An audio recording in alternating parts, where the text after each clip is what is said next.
Exercise 2, page 155-156.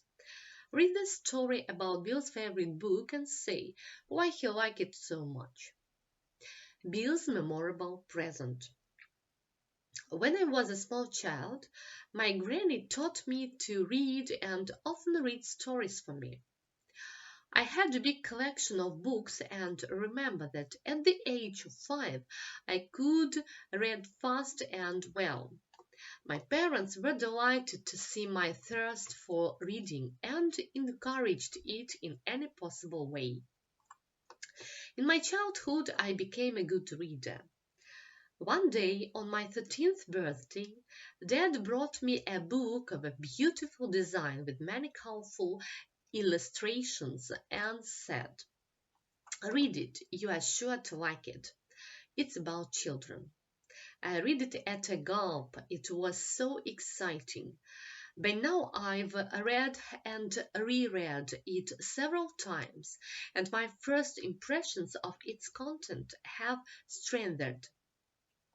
So The Adventures of Tom Sawyer became my first and most memorable book. Recently, I have been to the library to learn more about its author, Mark Twain.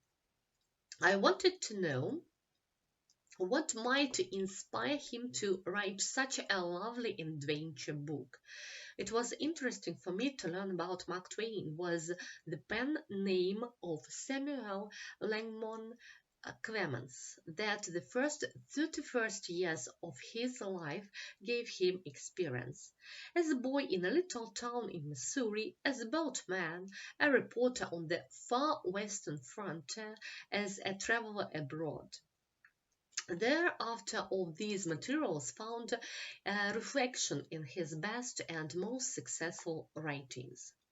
I have found out that Hannibal, with its wide Mississippi River, was the town of Sam Clemens' boyhood, where together with his classmates he could watch endlessly fascinating pictures of its life.